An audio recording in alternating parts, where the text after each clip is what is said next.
Hello everyone, welcome back to my YouTube channel. तो आज मैं लाई हूँ आप सभी के लिए एक इम्पॉर्टेंट वीडियो। यहाँ पर हम डिस्कस करेंगे आपके जो वन शॉट चल रहा था उसका नेक्स्ट पार्ट। तो थोड़ा सा डिले, थोड़ा क्या 4-5-6 दिन एक्चुअली डिले, क्योंकि मैं यार बहुत डिले हो जाता है।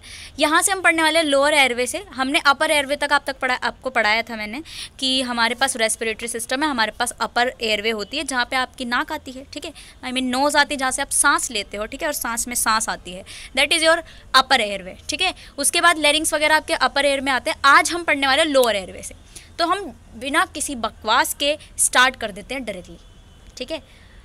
ज़्यादा से ज़्यादा शेयर करना है आपको, जो भी आपके हैं, जितना भी कोई भी कोड हो आप मुझे बता सकते हैं, सारी वीडियोस आ जाएंगी, डोंट वरी अबाउट दैट, ठीक है। अब यहाँ से करेंगे start lower airway. Lower airway में क्या क्या आता है, अब हमने सबसे पहले पढ़ा था अपर एयरवे में, हमने पढ़ लिया था कि आपकी नाक आएगी, लेरिंग्स आएगी, वॉइस बॉक्स तो आपकी सुरीली आवाज़ निकालने के लिए। यहाँ पे हम लोअर एयर में पढ़ेंगे जहाँ पे आपका ट्रेकिया है, ट्रेकिया भी सिंगल है आपकी तरह, ठीक है। पेड ब्रोंकाई है, ब्रोंकाई है, देन ब्रांच ब्रोंक्यूल से एल्वलाई है लंग्स में। ये सारी चीज़ें आपकी कहाँ आती हैं, लोअर एयर वे में, ठीक है। येलो कलर से बिल्कुल अच्छा सा लग रहा है, येलो येलो डर्टी पेलो, ठीक है।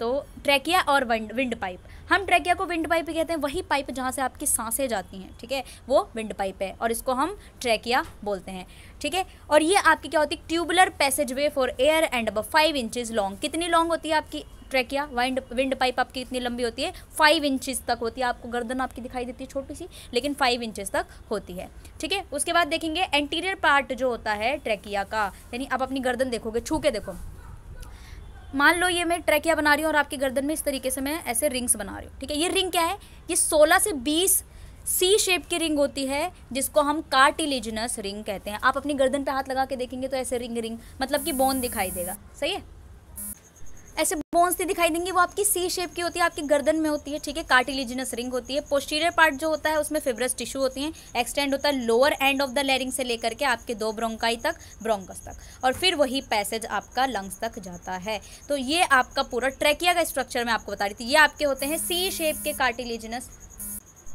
अब यहाँ पे हम बात करेंगे, आपकी ट्रैकिया की ही बात कर रहे थे इतनी देर से, ठीक है।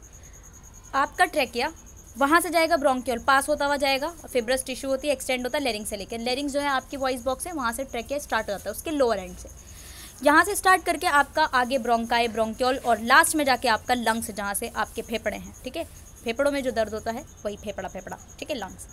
अब यहाँ पर हम देखेंगे कि आपका जो बेसिकली ट्रैकिया है, ठीक है, ट्रैकिया से पास होते हैं आपके प्राइमरी ब्रोंकस, ठीक है, जो कि जाते हैं राइट लंग की तरफ, ठीक है। अब ये देखो ट्रैकिया है, इधर मैं बना देती हूँ लंग, ठीक है, राइट लंग की तरफ जाएगा प्राइमरी ब्रोंकस, उसके बाद लेफ्ट प्राइमरी ब्रोंकस जाता है लेफ्ट लंग की तरफ। तो हमारे पास पेयर ऑफ लंग है, लेफ्ट लंग की तरह जाएंगे प्राइमरी लेफ्ट वाले, ठीक है, प्राइमरी लेफ्ट ब्रोंकस, और हमारे जो राइट वाले हैं वो जाएंगे राइट की तरफ, ठीक है, राइट लंग। तो हमारे पास पेयर ऑफ लंग है, 2-2 फेफड़े हैं आपके, ठीक है।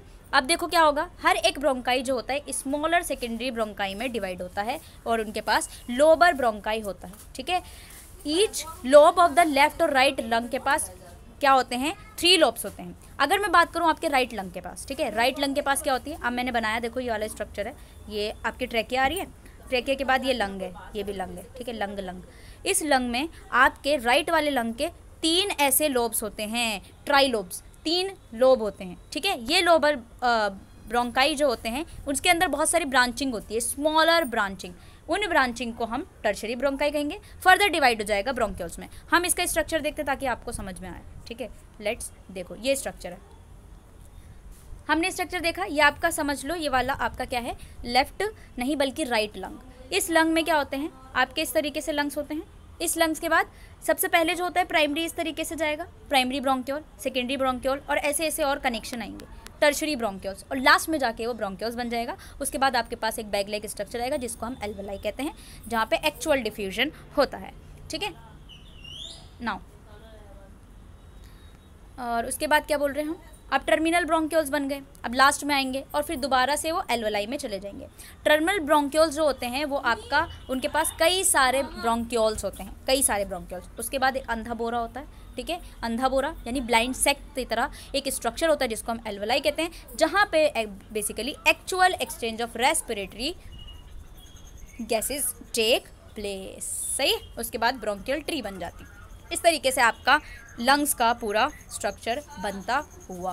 आ जाओ देख लेते हैं, देखो कैसे बनता है। आपने ट्रेकिया उठाई, ये देखो ट्रेकिया है। ट्रेकिया में कितने रिंग्स हैं? 16 से 20 कार्टिलेजिनस रिंग्स, ठीक है, 16 से 20 कार्टिलेजिनस रिंग्स हैं। उसके बाद ये मेन ब्रोंकस है, यहाँ से सेगमेंट ब्रोंकस आएगा, टर्मिनल ब्रोंकल आएगा, यहाँ से और ज़्यादा बनेगा एल्वोलाई डक्ट और एल्वोलाई सेक, और फिर यहाँ पे जाके आपका एल्वोलाई लास्ट में आएगा, और एल्वोलाई आपका actual diffusion of the gases. कौन सी गैसेस? आपकी ऑक्सीजन और कार्बन डाइऑक्साइड, ठीक है, क्योंकि आप यही सूंघते हो यानी लेते हो और छोड़ते हो, ठीक है। ऑक्सीजन लेंगे तो इंस्पिरेशन, कार्बन डाइऑक्साइड आउट करेंगे तो एक्सपिरेशन, ठीक है। और ऐसे आप ध्यान रख सकते हो, एक्सपिरेशन जो होता है जो आपकी लाइफ से निकल जाए, ठीक है, सो एक्सपिरेशन इज कार्बन डाइऑक्साइड का रिमूवल, ठीक है। तो इस तरीके से ये आपका हो गया। अब हमारे पास देखो ये क्या बोल रहा है, मैंने आपको पहले बता दिया कि पेयर ऑफ लंग्स होते हैं, अबाउट 300 मिलियन एल्वोलाई होते हैं टोटल सरफेस एरिया में, 70 मीटर स्क्वायर में पड़े होते हैं, ठीक है। कैपिलरीज होती हैं इसके पास, बहुत सारी चीज़ होती है। अब हम लंग्स के बारे में पढ़ेंगे, आ जाओ। तो लंग्स को देख लेते हैं। मैंने आपको बताया कि लंग्स जो होता है एक पिरामिड शेप का होता है, जैसे ऐसे, ठीक है, ये एक लंग, ये दूसरा लंग, ठीक है, ये लंग है। पेयर्ड ऑर्गन्स है और चेस्ट वॉल से ये प्रोटेक्ट होता है, क्योंकि आप क्या ऐसा थोड़ी ऊपर की तरफ ही लंग्स रखे हुए हैं, है ना, ऊपर लंग थोड़ी रखे हैं, चेस्ट के अंदर होते हैं, तो प्रोटेक्टेड है किससे? चेस्ट की कवरिंग से, राइट, चेस्ट वॉल से। इनके पास रिब केज है, स्टर्नम है, थोरेसिक वर्टिब्रे, इंटरकोस्टल मसल्स है, कनेक्टिव टिश्यूज हैं। इन सारी चीज़ों के बाद चेस्ट वॉल में ये सारी चीज़ें हैं, उसके बाद जा करके आपका लंग होता है, राइट। सो लंग्स जो होते हैं on the posterior side are bordered with diaphragm which is flat dome shaped. अब मैं बताऊंगी, आपका ये है पोस्टीरियर साइड आपका प्रेजेंट होता है डायफ्राम, ये देखो ये डायफ्राम है जो कि डोम शेप का होता है, ठीक है, फ्लैट होगा, डोम शेप का स्ट्रक्चर होता है जो कि पोस्टीरियर साइड लगे होते हैं लंग के तरफ, ठीक है। Located at the base of lungs, कहाँ पे प्रेजेंट है? बेस ऑफ द लंग्स पे प्रेजेंट है आपका कौन? डायफ्राम, सही है। इस डायफ्राम का भी बहुत काम होता है, बहुत ही प्यारा प्यारा काम होता है, वो सारा प्यारा काम मैं आपको दिखाऊंगी इन द नेक्स्ट, नहीं बल्कि इसी लेक्चर में, सही है। अब देखो क्या है, अब हमने इतना पढ़ लिया, अब हम देखेंगे, देखो क्या होता है। अब हमने उठाया लंग्स को, देखो लंग्स की ये कवरिंग है, इसको काट डाला, ठीक है। अब आप काटो और इसको जूम करो, जूम आउट। सबसे बाहर वाली लेयर इज पेराइटल प्लूरा, सबसे अंदर वाली लेयर इज विसरल प्लूरा।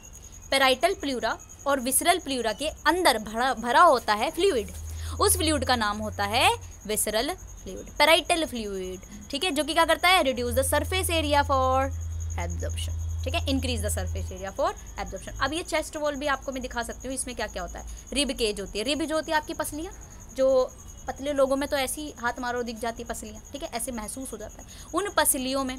फिर स्टर्नम होता है आगे की तरफ, थोरेसिक वर्टिब्री होती है जो थोरेसिक चैम्बर से आती है, कनेक्टिव टिश्यूज होते हैं, इंटरकोस्टल मसल्स होती हैं, कुछ ऐसी मसल्स होती हैं ना, ऐसे हाथों की तरह मसल्स ऐसे बनी होती है, उसको हम बोलते हैं उनके बीच में, मान लो ये आपकी पहला हाथ है, ठीक है, ये दूसरा हाथ है, आपस में जुड़े, इनके बीच का जो स्पेस है उसको इंटरकोस्टल मसल कहेंगे, ठीक है, क्या बोलेंगे? इंटरकोस्टल मसल कहेंगे। तो ये आपकी इंटरकोस्टल मसल्स होती हैं जो कि आपकी चेस्ट वॉल में आती हैं, सारी की सारी। I hope you understand everyone, सही है। नेक्स्ट चलते हैं इसके स्ट्रक्चर पे, आ जाओ। जैसे कि आपने देखा, ओहो ये बोल सकता है, you can see that the each lung is compose of smaller unit call lobes, lobe से बना होता है, ठीक है। इनके पास जो होते हैं हर एक बाय एक फिशर्स लगे होते हैं, ठीक है। मान लो ये आपका लंग्स है, ठीक है, ये आपकी लंग्स है, ये आपकी राइट लंग है जिसमें ऐसे लोब्स हैं। अब ये 3 लोब्स हैं और इसको हम बोलते हैं फिशर्स, ठीक है, क्या बोलते हैं? फिशर्स। इसमें एक ही होता है, एक इन्फीरियर और एक्सटीरियर फिशर। इसमें इन्फीरियर भी है और एक्सटीरियर भी है और एक मिडल में भी है, ठीक है, राइट में। तो राइट में 3 लोब्स होती हैं और लेफ्ट में 2 लोब्स, सही है। अब देखो द राइट लंग, देखो यार मैं बता देती हूँ ना तो वही सच हो जाता है। The right lung consist of 3 lobes. अब देखो मैं आपको बता रही थी और फिर क्या हुआ कि एग्जामिनर ने सुन लिया, जो बुक बना रहा था, ठीक है, ऑथर ने सुन लिया, उन्होंने बोला अच्छा इतनी अच्छी बात बताई तो लिख देते हैं। तो देखो छाप दिया है ना इसने भी कि राइट लंग के पास 3 लोब्स होती हैं, the superior, middle, inferior. Left lung के पास 2 लोब्स होते हैं, सुपीरियर एंड इन्फीरियर, सही है। उसके बाद क्या होता है? कार्डियक नॉच प्रेजेंट होता है। What is cardiac notch?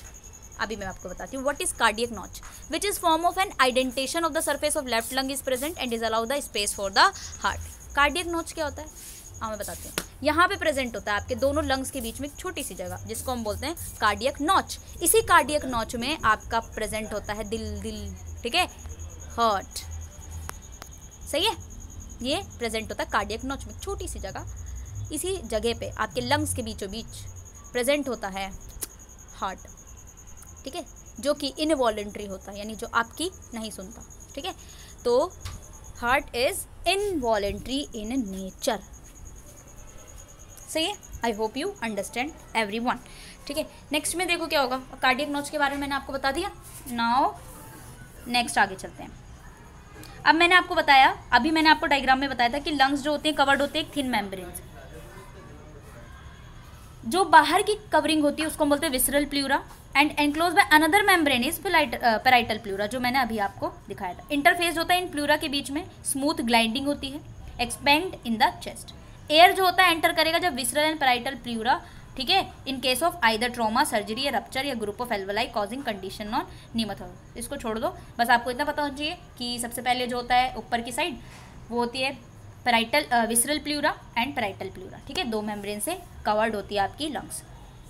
Now respiratory muscles भी बहुत ज़्यादा इन्वॉल्वमेंट करती है आपकी इंस्पिरेशन और एक्सपिरेशन में। हमारे पास कौन कौन सी है, देखो सेवरल मसल्स हैं इसके अंदर रेस्पिरेशन। मेन 2 मसल्स हैं जो कि रिब्स से कनेक्ट होती हैं। एक है external intercostal, downward and forward की तरफ पास होती हैं। एक होता है इंटरनल इंटरकोस्टल मसल्स, ठीक है, जो कि downward and backward present between the ribs. अब मैंने आपको बताया, समझ लो ये रिब्स हैं, ये हाथों वाली रिब्स। ठीक है, हैंड बनाती हूँ मेरे को, एक इधर से हाथ, 2 हाथ आपको ऐसे उठा के मिलाना है। उसमें जो बीच में आपकी कुछ खाली जगह दिखाई देगी, ये रिब्स हो गई। खाली जगह जो दिखाई होगी वो इंटरनल इंटरकोस्टल मसल, बाहर की तरफ है तो एक्सटर्नल इंटरकोस्टल मसल्स। सही है। द प्राइमरी इंस्पिरेटरी मसल, अब देखो ये मैंने 2 मसल्स आपको बताई। अब इसने बोला है प्राइमरी इंस्पिरेटरी मसल्स जो है वो डायफ्राम है एंड एक्सटर्नल इंटरकोस्टल मसल है, और कई सारे एसेसरी इंस्पिरेटरी मसल्स भी होती हैं जो कि sterno, cleidomastoid, scalenus group, pectoral, major and minor. Nothing, इसको नहीं पढ़ना है। Internal intercostal muscle, diaphragm, external intercostal muscle, जो कि बहुत ही इंपॉर्टेंट होती है। कहाँ पे प्रेजेंट होती है? इंस्पिरेशन क्या होता है? ठीक है, तो अब देखो मैं आपको बताने वाली इंस्पिरेशन और एक्सपिरेशन कैसे किया जाता है। हम एक टेबुलर फॉर्म में भी करेंगे। ठीक है, पहले टेबुलर फॉर्म कर लेते हैं, उसके बाद इसको रीड आउट कर लेते हैं। ठीक है, तो देखो यहाँ पर हम करने वाले हैं क्या क्या चीज़ें होती हैं, पैरामीटर्स होंगे, इंस्पिरेशन कैसे करोगे, एक्सपिरेशन कैसे करोगे। ठीक है, उससे पहले मैं आपको कुछ बता देती हूँ। मसल्स जो होती हैं इन ब्रीथिंग में इन्वॉल्व होती है, मैंने आपको बताया। इंटरकोस्टल मसल्स होती है जिसमें एक्सटर्नल इंटरनल आता है, हमारा डायफ्राम आता है और रिब्स के बीच में प्रेजेंट होते हैं। कौन कौन से प्रेशर्स लगते हैं अभी मैं आपको बता देती हूँ। जब भी आप इंस्पिरेशन करते हो तो सांस लेते हो तो प्रेशर लगता है या नहीं लगता है, वो हमें ध्यान रखना है। तो प्रेशर्स कौन से इन्वॉल्व होते हैं? Atmospheric pressure. एटमॉस्फेरिक प्रेशर हमेशा फिक्स होगा 760 mm ऑफ Hg, हमेशा फिक्स होने वाला है। इंट्रापल्मोनरी प्रेशर जो आपके लंग्स के अंदर वाला प्रेशर है, जहाँ पल्मोनरी की बात हो वहाँ लंग्स की बात की जाती है। तो इंट्रापल्मोनरी प्रेशर का क्या मतलब है? Pressure inside the lung. ठीक है, वो चेंज होता रहेगा। आप इंस्पिरेशन करोगे तो बढ़ेगा कि घटेगा, आप एक्सपिरेशन करोगे तो। यहाँ पे आपको ध्यान रखना है एक और लो, ठीक है, कि pressure is inversely proportional to volume. तो अगर वॉल्यूम बढ़ेगा तो प्रेशर घट जाएगा, अगर वॉल्यूम घटेगा तो प्रेशर बढ़ जाएगा। ठीक है, अब हम करने वाले हैं इंस्पिरेशन और एक्सपिरेशन, उसके बाद हम रीड आउट करेंगे और स्टडी मटीरियल। राइट, कौन कौन से पैरामीटर? सबसे पहले बात करूँ मैं एटमॉस्फेरिक प्रेशर की। इंस्पिरेशन की बात करेंगे। एटमॉस्फेरिक प्रेशर कभी भी चेंज नहीं होता है। ठीक है, क्या बोल रही हूँ मैं? एटमॉस्फेरिक प्रेशर कभी भी चेंज नहीं होगा, चाहे इंस्पिरेशन करो चाहे एक्सपिरेशन। बाहर का जो आपका इन्वायरमेंट है उसमें जो प्रेशर है एटमॉस्फेयर का वो हमेशा फिक्स होगा, 760 mm ऑफ Hg होगा, चाहे एक्सपिरेशन की बात करूँ चाहे इंस्पिरेशन की बात करूँ। Okay, that's clear. Next, intrapulmonary pressure. कौन सा प्रेशर है? Inside the lungs. अब देखो जब इंस्पिरेशन करते हो तो आप बिल्कुल शांति से बैठो। ठीक है, आप क्या कर रहे हो? आपका अंदर लंग्स में जो है प्रेशर वो कम है। ठीक है, लंग्स में प्रेशर कम है। अब मुझे बताएगा कोई कि pressure is inversely proportional to volume, तो वॉल्यूम इस टाइम पे बढ़ेगा या घटेगा? क्योंकि pressure is inversely proportional to volume. अगर प्रेशर आपके लंग्स में कम है तो वॉल्यूम क्या होगा? इंक्रीजेज। यस, वॉल्यूम इंक्रीजेज, तो वॉल्यूम बढ़ेगा। कहाँ का वॉल्यूम? लंग्स का वॉल्यूम। क्यों? क्योंकि आपके लंग्स का वॉल्यूम प्रेशर कम है तो वॉल्यूम बढ़ जाएगा, तो प्रेशर घट जाएगा। अब आपका जो डायफ्राम है, अभी आप नॉर्मली क्या कर रहे हो?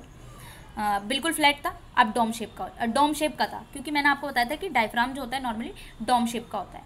जब आप इंस्पिरेशन लोगे तो पेट बाहर आ जाएगा, सांस अंदर लो। ठीक है, एक बार लेकर देखो तो आपका पेट बाहर आ रहा है, यानी आपका डायफ्राम अब क्या हो रहा है? डोम शेप था, वो फ्लैट हो रहा है। सही है, जब आप इंस्पिरेशन करते हो तो आपका डायफ्राम जो है डोम शेप से फ्लैट हो जाता है, डायफ्राम कॉन्ट्रैक्ट, आपका डायफ्राम कॉन्ट्रैक्ट होगा और एंटीरियर पोस्टीरियर एक्सिस पे वॉल्यूम बढ़ जाएगी, यानी आगे पीछे की तरफ वॉल्यूम बढ़ जाएगी। Diaphragm is flattened. External intercostal muscle क्या होगा, वो भी कॉन्ट्रैक्ट होगा, क्योंकि आप क्या कर रहे हो, इंस्पिरेशन, तो वॉल्यूम बढ़ जाएगी।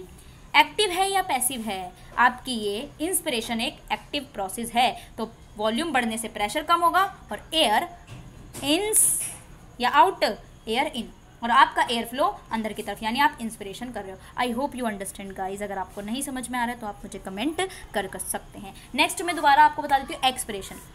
अब देखो क्या हो रहा है, आप सांस बाहर छोड़ रहे हो। अब देखो यार, सांस बाहर छोड़ रहे हो, थोड़ा सा प्रेशर लगाओगे आप, ठीक है। कहाँ पे प्रेशर लगाओगे, लंग्स में प्रेशर, ठीक है। अभी भी आपका प्रेशर ऑफ एटमॉस्फेरिक प्रेशर कितना 760, अब लंग्स का प्रेशर आपने बढ़ा दिया, यानी एटमॉस्फेरिक प्रेशर से ज़्यादा है आपके लंग्स का प्रेशर, ठीक है। उस टाइम पे क्या होगा, प्रेशर अगर ज़्यादा तो वॉल्यूम कम हो जाएगी, प्रेशर बढ़ जाएगा, आपका डायफ्राम रिलैक्स हो जाएगा, ठीक है, क्योंकि वो आप डॉम शेप में था, आपने फ्लैटेन कर दिया था, इंस्पिरेशन लगा रहे थे, तो अब की बार दोबारा रिलैक्स, एक्सटर्नल इंटरकोस्टल मसल भी रिलैक्स, वॉल्यूम के कम होने से प्रेशर बढ़ रहा था, तो आपका क्या होगा, आपने हवा बाहर निकाल दी, सही है।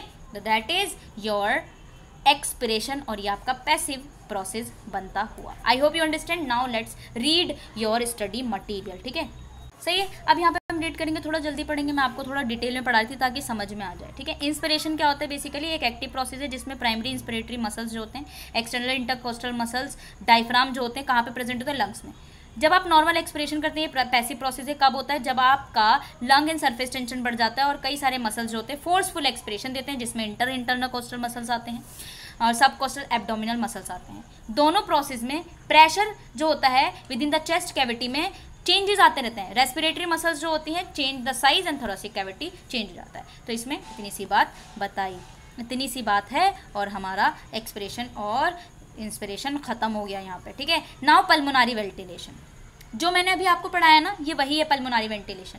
पल्मोनरी वेंटिलेशन लंग्स का प्रेशर, ठीक है। पल्मोनरी मतलब लंग, वेंटिलेशन मतलब ब्रीथिंग, यानी mechanical of flow of into, air का इनटू लेना, इंस्पिरेशन, आउट छोड़ना, एक्सपिरेशन। ब्रीथिंग के टाइम में क्या होता है, कॉन्ट्रैक्शन एंड रिलैक्सेशन होता है मसल्स का, जिससे volume of the thoracic cavity, volume of the lung pressure inside ये चेंज होते रहते हैं, सही है, चेंज होते रहते हैं यार। जो मैंने अभी आपको बताया है वही है। मेमेलियन लंग्स जो होता है वो थ्रो नेगेटिव प्रेशर वेंटिलेशन करते हैं, यानी pressure inside the lung is always 5 mm to 8 mm of Hg less than atmospheric pressure. Yes, मैंने आपको ये बताया ना कि ये इतना प्रेशर जो बता रहा है ना कि 5 mm से 8 mm कम होता है, तो अगर मैंने 760 बाहर का बताया तो इससे 5 कम कर दो, तो inside the lung atmospheric pressure से लेस देन होता है जब आप इंस्पिरेशन करते हो, यही आपका नेगेटिव प्रेशर होता है और आपके जो होते हैं कोलैप्स करने से प्रिवेंट कर जाता है। Ventilation lung is two step में होता है। इनहेलेशन इज योर इंस्पिरेशन, कैसे होता है मैं आपको बता रही हूँ। Diaphragm supported by external intercostal muscles, मैंने आपको बता दिया नॉर्मल कंडीशन में डायफ्राम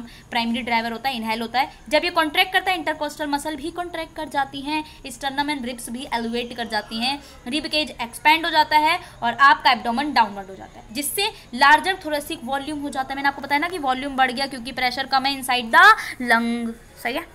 और यही नेगेटिव प्रेशर है with respect to atmospheric pressure, और ये आपका नॉर्मल इंस्पिरेशन। एक्सहेलेशन भी देख लो, जिसको लग रहा हो कि मैं अलग सा पढ़ा रही हूँ तो इस वजह से मैंने इसको रीड आउट करा दिया। जनरली पैसिव प्रोसेस है, मैंने आपको बता दिया। डायफ्राम जो होता है अपनी पोजीशन पे दोबारा आ जाता है, इंटरकोस्टल मसल भी रिलैक्स हो जाती है, depressing the sternum and ribs हो जाता है। इस हिसाब में एटमॉस्फेरिक प्रेशर जो होता है इक्विलिब्रियम में आ जाता है। और एक और होता है जिसको हम फोर्स्ड एक्सहेलेशन कहते हैं, यानी बहुत ज़्यादा तेज़ी में आपका सांस लेना, यानी प्रेशर ज़्यादा लेना, उस टाइम पे ये भी एक्टिव प्रोसेस है। फोर्स एक्सहेलेशन के टाइम में आपका जो होता है एक्सपिरेटरी मसल्स जो होती है, abdominal muscle, intercostal muscles, abdominal and thoracic pressure generate करती है, जिससे बहुत ही ज़्यादा से ज़्यादा आप फोर्सेज ऑफ एयर आउट करते हो। ये आपका हो गया inhalation. Okay, now lungs volume and capacities.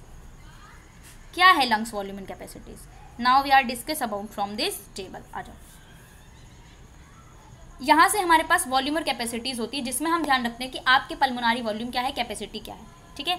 20 से 25% लेस होता है वुमेन में, ठीक है, विमेन में कम होता है। सबसे पहली चीज़ यहाँ पे बहुत सारे टाइप्स के होते हैं, हम पहले पढ़ेंगे टाइडल वॉल्यूम। टाइडल वॉल्यूम क्या होती है? The volume of air inhale and expire in one breath at rest. Rest में बैठे हो, मान लो आप आराम से बैठे टीवी देख रहे थे, बिल्कुल शांति से बैठे हो, ठीक है, सबके बारे में बताएंगे। टीवी देख रहे थे, एकदम शांति में बैठे थे आप, तो उस टाइम पे जो सांसें आप ले रहे हो, छोड़ रहे हो वन ब्रीथ में, उसको हम टाइडल वॉल्यूम कहते हैं। I hope you guys understand. कितनी होती है? 500 ml होती है, सही है। उसके बाद क्या हुआ? जैसे तुम बैठे थे, अब बिल्कुल टाइडल वॉल्यूम चल रहा था, मान लो ऐसा ग्राफ चल रहा है, टाइडल वॉल्यूम है तुम्हारा, ठीक है। बिल्कुल मम्मी आई, रिमोट छीना, दे चपैट आपका। अब देखो सांसें बढ़ गई, ये सांसें बढ़ गई, volume of the graph. This is inspiratory reserve volume, the additional volume of air that can taken in by forced inspiration, yes, over and above tidal volume. यानी टाइडल वॉल्यूम से ज़्यादा हो जाना is your inspiratory reserve volume. कितनी होती है? 3000 ml। अब क्या हुआ? चाटा पड़ गया तुम्हें और बोली जा धनिया लेके आ, ठीक है। धनिया लेके जो गए उससे कुछ आपके रेस्पिरेशन जो होगी ना, कुछ आपने छोड़ी भी होगी, यानी सिर्फ और सिर्फ सांसें थोड़ी लंबी ले लोगे, कुछ छोड़ोगे भी। उसको एक्सपिरेटरी रिजर्व वॉल्यूम कह रहे हैं, the volume air in excess of tidal volume that can be expel forcefully. कितनी होती है? 1100 ml। सही है, सही है, समझ में लग रहा है? धनिया लेके आए तुम।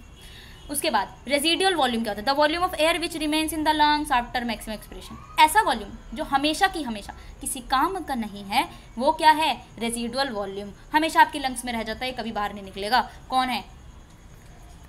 रेजिडुअल वॉल्यूम, जो कि 1200 ml होती है। अगर रेजिडुअल वॉल्यूम आपके लंग्स में नहीं रहेगी तो आपकी बॉडी में सही से सांसें नहीं चलेंगी, ठीक है। तो इसका रहना भी ज़रूरी है और बिल्कुल काम का नहीं है।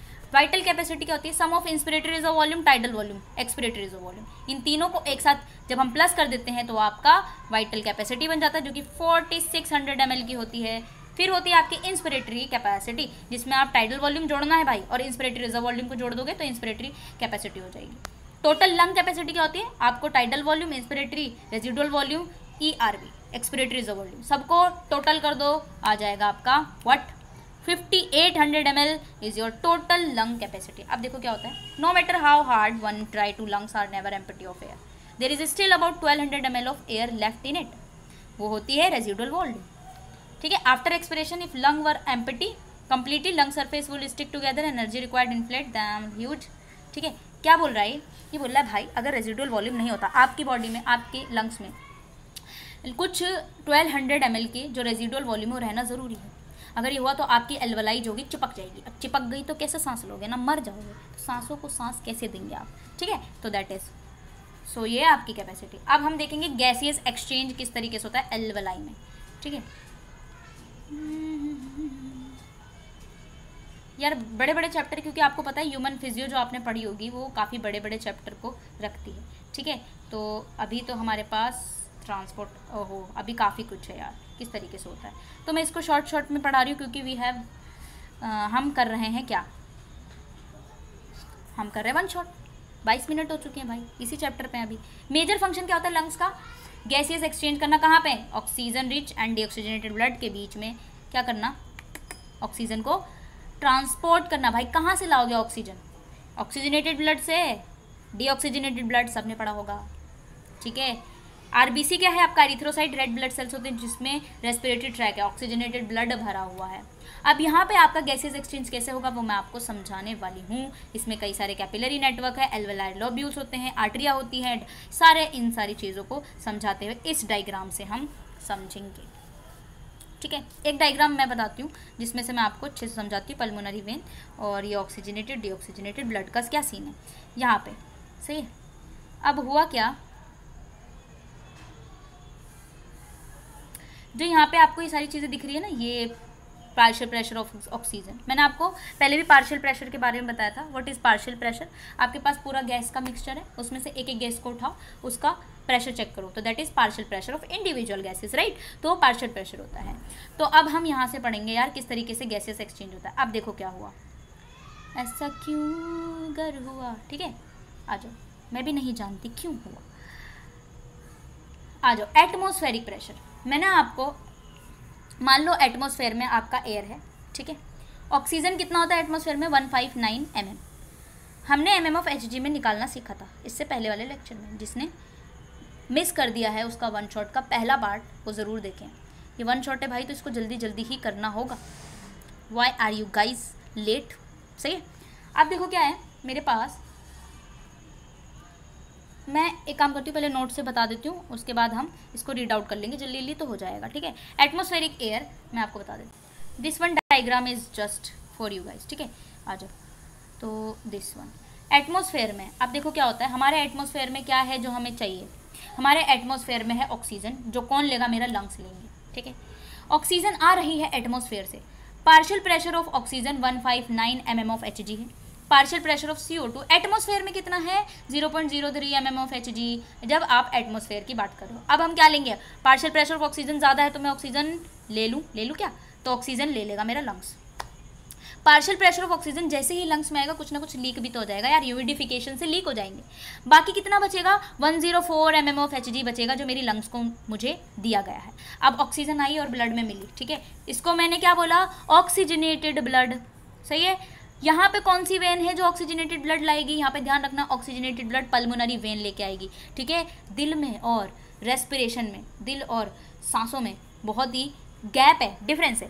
आपने पढ़ा होगा कि ऑक्सीजनेटेड ब्लड लेकर जाती है हमारी आर्टरी हमारे दिल तक, है ना, लेकिन यहाँ पे जब मैं वेंटिलेशन की बात करूँ, यानी जब मैं ब्रीथिंग की बात करूँ, तो मेरा ऑक्सीजनेटेड ब्लड कौन लेके जाएगा, pulmonary vein, okay. Pulmonary vein अलग है, आर्टरी और अलग है, वेन आपका अलग है जो कि दिल में लेके जा रहा है। अब ऑक्सीजनेटेड ब्लड कौन लेकर आ रहा है, पल्मोनरी वेन हार्ट तक पहुँचा देगी, हमारे पास ऑक्सीजनेटेड ब्लड आ गया। यही ऑक्सीजनेटेड ब्लड अब क्या करेंगे, हम टिश्यू तक भेजेंगे, यार टिश्यू को भी तो चाहिए, टिश्यू को भेजेंगे। आप कैसे भेजेंगे, अब आपने ये ब्लड यहाँ पर दिया, इसको हार्ट को दे दिया, अब जैसे ही देंगे तो यहाँ पे कुछ ऑक्सीजन ये रख लेगा और बाकी बचा कुचा 95 mm ऑफ Hg ये दे देगा, ले जाओ टिश्यू को दे दो, और यहाँ पे कार्बन डाइऑक्साइड का कंटेंट बढ़ गया है, सही है, 40 हो गया है, सही है। यहाँ पे आपका partial pressure of carbon dioxide 40 हो गया।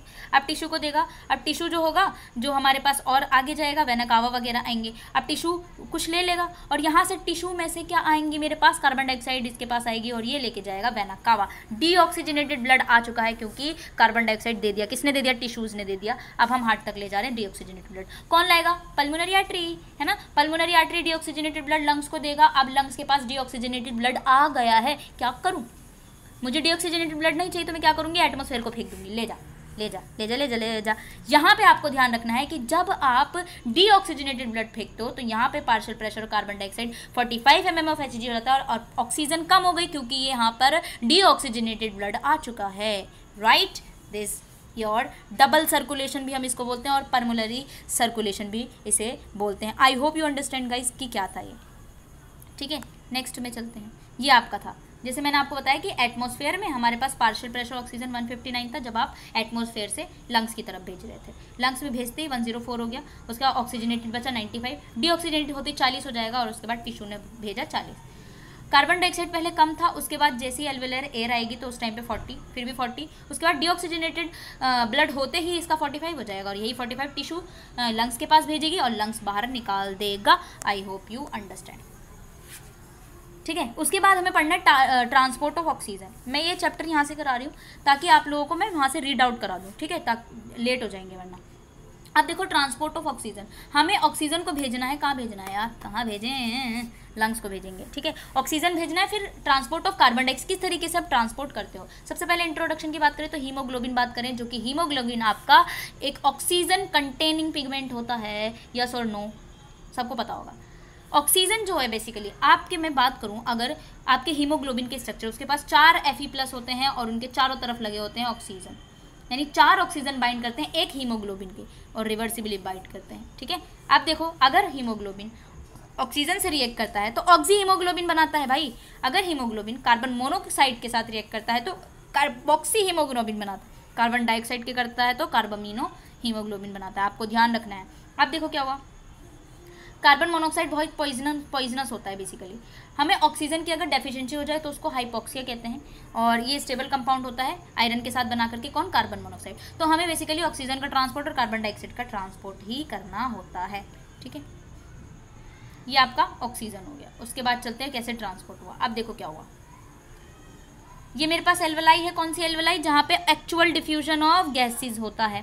एल्वेलाई में क्या है, आपके ऑक्सीजन है, ठीक है। ये आपकी हो गई आरबीसी, ठीक है। आरबीसी क्या है, आपकी रेड ब्लड सेल, आरबीसी है। अब देखो एल्वेलाई के पास थी ऑक्सीजन, इन्होंने बोला भाई 97% आरबीसी डिफ्यूज हो जाएगी, 97% ऑक्सीजन आरबीसी ले जाओ। आरबीसी में जाएगा, हीमोग्लोबिन प्रेजेंट था क्योंकि आरबीसी में क्या है, खूनवा है, ठीक है, वहाँ पे हीमोग्लोबिन प्रेजेंट था, ऑक्सीजन के साथ मिलकर बना लेगा ऑक्सी हीमोग्लोबिन। 3% जो बचा कुचा होगा क्या 3% ऑक्सीजन बची आपकी, 100% में से 3% आपके ब्लड प्लाज्मा में घुल जाएगा। अब क्या होगा, जो आपने HbO2 बनाया था RBC में वो जाएगा और टिश्यू में जाके ब्रेक डाउन हो जाएगा, ऑक्सीजन टिश्यू को दे देगा, ठीक है। और ऑक्सीजन बचा कुछ अभी टिश्यू के पास चला जाएगा, अब टिश्यू को ऑक्सीजन मिल गई, कार्बन डाइऑक्साइड रिलीज करेगा। तो इस तरीके से ट्रांसपोर्ट ऑफ ऑक्सीजन होता है, ठीक है। अब यहाँ पे एक ऑक्सीजन डिसोसिएशन कर्व होता है, वो हम डायरेक्टली देख लेंगे, वहाँ पे लेफ्ट और राइट इफेक्ट होता है, ठीक है। यहीं पे बता देती हूँ मैं आपका होता क्या है। देखो, जब आपका बिल्कुल नॉर्मल कंडीशन चल रही है और आपका परसेंटेज सैचुरेशन बनता है, यानी हीमोग्लोबिन है तो परसेंटेज सैचुरेशन चलेगी, तो आपका सिग्मोइड कर्व बनता है लंग्स में। एक होता है लेफ्ट शिफ्ट, एक होता है राइट शिफ्ट, यानी अगर किसी की डेफिनेशन जो है राइट शिफ्ट होगा लेफ्ट शिफ्ट होगा, इसके दो चीज़ें हैं, ठीक है। आ जाओ देख लेते हैं लेफ्ट शिफ्ट और राइट शिफ्ट। यहाँ पे मैं आपको बता दूँ, we have doing one shot यार, तो इसीलिए ऐसे फास्ट चलेगा। राइट शिफ्ट जो होता है उसको हम बोहर इफेक्ट भी कहते हैं। कहाँ पे लगता है, टिश्यू की तरफ। जब आपका ऑक्सीजन HbO2 में अनलोड हो जाए, यानी ज़्यादा हो जाए ऑक्सीजन, तो जो आपका सिग्मोइड कर्व था वो राइट की तरफ शिफ्ट हो जाता है, ठीक है। ऑक्सीजन ज़्यादा हो गया, अब ज़्यादा हो गया तो उसको तोड़ेंगे तो पार्शियल प्रेशर ऑक्सीजन कम हो जाएगा, ठीक है। ऑक्सीजन है तो तोड़ेंगे तो कम हो जाएगा, तो डिसोसिएशन कर्व क्या हो गई, राइट की तरफ शिफ्ट हो गई। बोहर इफेक्ट होता है जिसमें पार्शियल प्रेशर ऑक्सीजन कम होती है, H+ ज़्यादा, BPG ज़्यादा, AB ज़्यादा, AB ज़्यादा, pH भी ज़्यादा। तो क्या कम, क्या कम, PO2 ज़्यादा, PO2 कम। दूसरी होती है लेफ्ट वाली, जिसको हम हेल्डेन इफेक्ट कहते हैं। L से लेफ्ट, L से थोड़ा सा ऐसा आ रहा है, लंग्स में लगने वाला इफेक्ट हेल्डेन इफेक्ट। यहाँ पे HbO2 की लोडिंग हो जाती है, तो पार्शियल प्रेशर ऑफ ऑक्सीजन बना रहे हो आप इस टाइम पे, तो ज़्यादा हो जाएगी, बाकी सारी चीज़ें कम हो जाएगी। सही है, सही है। और pH, बस आपको ध्यान रखना है कि पार्शियल प्रेशर ऑक्सीजन और pH, अगर आप डिसोसिएशन कर्व नहीं बल्कि बना रहे हो, यहाँ पे हेल्डेन इफेक्ट में लंग्स में आप ऑक्सीजन बना रहे हो तो ऑक्सीजन ज़्यादा और pH भी ज़्यादा, बाकी सारी चीज़ें कम। यहाँ पे आप तोड़ रहे हो, राइट शिफ्ट में क्या कर रहे हो, तोड़ दिए हैं आप, तो तोड़ दिए हैं तो partial pressure of oxygen come, pH भी कम, बाकी सारी चीज़ें ज़्यादा। तो that is your Bohr's effect and हेल्डेन effect. अब हम कार्बन डाइऑक्साइड को भेजेंगे।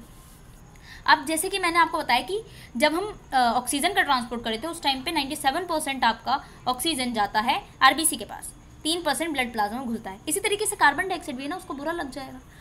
ये कितना होता है, 7% ब्लड प्लाज्मा में रह जाता है, 23% कार्बामिनो हीमोग्लोबिन के फॉर्म में जाता है, 70% बाइकार्बोनेट आयन के फॉर्म में जाता है। तो सबसे ज़्यादा किस फॉर्म में जाएगा, 70% बाइकार्बोनेट के फॉर्म में। कैसे जाएगा आओ देख लेते हैं। देखो, हमने बनाई है RBC, हमने बनाई है टिश्यू, टिश्यू में क्या है, कार्बन डाइऑक्साइड। क्यों, टिश्यू में हमने ऑक्सीजन भेजा था, वहीं से तो लेकर आएंगे ना, क्या लेके आएंगे, कार्बन डाइऑक्साइड। आप देखो क्या है, ये आपकी कैपिलरी और ये आपका RBC, ठीक है, और ये आपका प्लाज्मा भरा कुछ कुछ, ठीक है।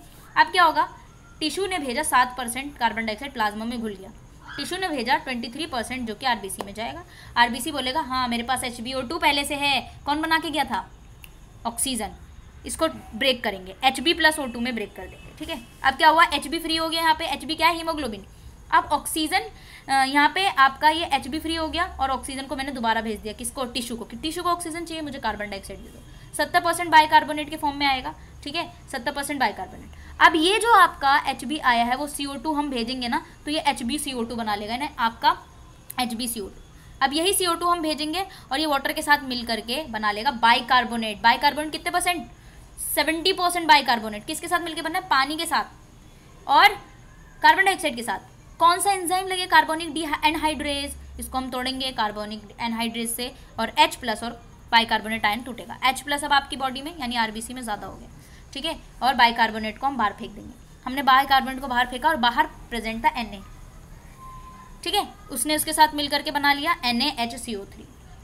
अब Cl था, यानी NaCl था ना बाहर की तरफ, तो Na+ ने इसके साथ, अब Cl अकेला रह गया। Cl ने बोला हम अंदर चलते हैं, अंदर चला गया वो, और अंदर प्रेजेंट था पोटेशियम, इसने मिलकर के बना लिया KCl। ये जो आपकी क्लोराइड अंदर जा रही है इसको हम बोलते हैं क्लोराइड शिफ्ट या फिर हैमबर्गर्स फिनोमेना, ठीक है, इसको हम बोलते हैं हैमबर्गर्स फिनोमेना।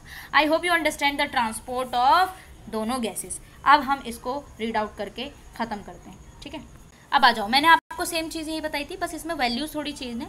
एटमॉस्फेरिक प्रेशर आया, एल्वेलायर एयर में जाएगा, पल्मोनरी वेन लेके जाएगी, ठीक है, ये बताया मैंने। पल्मोनरी वेन लेके गई और यहाँ पे हार्ट तक लेके गई, उसके बाद यहाँ पे देखो कम हो गया, फिर टिश्यूज़ को भेजा, कार्बन डाइऑक्साइड आई, यहाँ से वेन लेके गई और यहाँ चली गई, ठीक है, इस तरीके से हो गया आपका। सही है। Regulation of respiration, regulation of respiration, यहाँ पे आपके रेस्पिरेटरी ग्रुप, अच्छा जो हमें रेगुलेशन किस तरीके से किया जाता है रेस्पिरेशन का?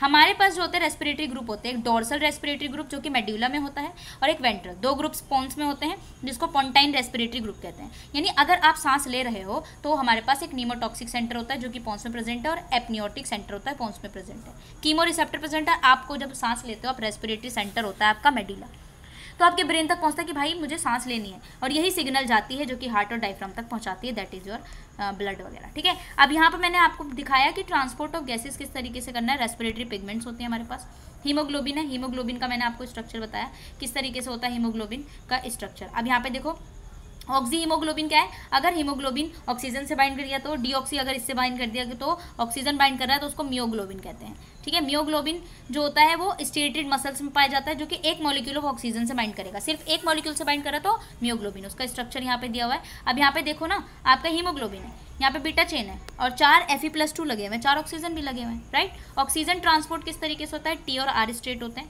यहाँ पे आपके जो है said to be when no oxygen is bound haemoglobin, तो उसको हम टी स्टेट कहते हैं। ठीक है, कुछ कुछ यहाँ पे रह गया, और अगर ऑक्सीजन इंक्रीज करता है मॉलिक्यूल को उसको आर स्टेट कहते हैं, रिलैक्स। और यहाँ पे बहुत सारी एक्टिव साइट्स पे बाइंडिंग होती है। ठीक है, और यहाँ पे ट्रांसपोर्ट करेंगे, ये आपका रेड ब्लड सेल में आ रहा है, ऑक्सीजन बाइंड कर रहा है, ऑक्सीजन रिलीज कर रहा है, और फिर देखो यहाँ पे बाइंड हुआ, उसके बाद यहाँ पे हीमोग्लोबिन आया, हीमोग्लोबिन की तरह बाइंड किया एज हीमोग्लोबिन। ठीक है, उसके बाद ऑक्सीजन रिलीज हो जाएगा टिश्यू तक, और फिर आपका बनता है ऑक्सीजन डिसोसिएशन कर्व, जो मैंने आपको बताया ये कर्व है टोटल इस तरीके से। अगर आपने यहाँ पे काम किया, ठीक है, ये कर्व आप याद कर लेना किस तरीके से होता है। ऑक्सीजन सैचुरेशन, इस साइड होती है आपकी राइट शिफ्ट, इस साइड होती है आपकी लेफ्ट शिफ्ट। राइट शिफ्ट को बोहर्स इफेक्ट कहते हैं और लेफ्ट शिफ्ट को हेल्डेंस इफेक्ट कहते हैं, यहाँ पे सब लिखा हुआ है। Oxygen dissociation curve, sample blood affected by several factor, temperature, pH, CO2 और इन सारी चीज़ों से ही अफेक्ट करता है। टेम्परेचर जो भी अफेक्ट करेगा, डिसोसिएशन कर्व जो होगा राइट साइड शिफ्ट हो जाएगा।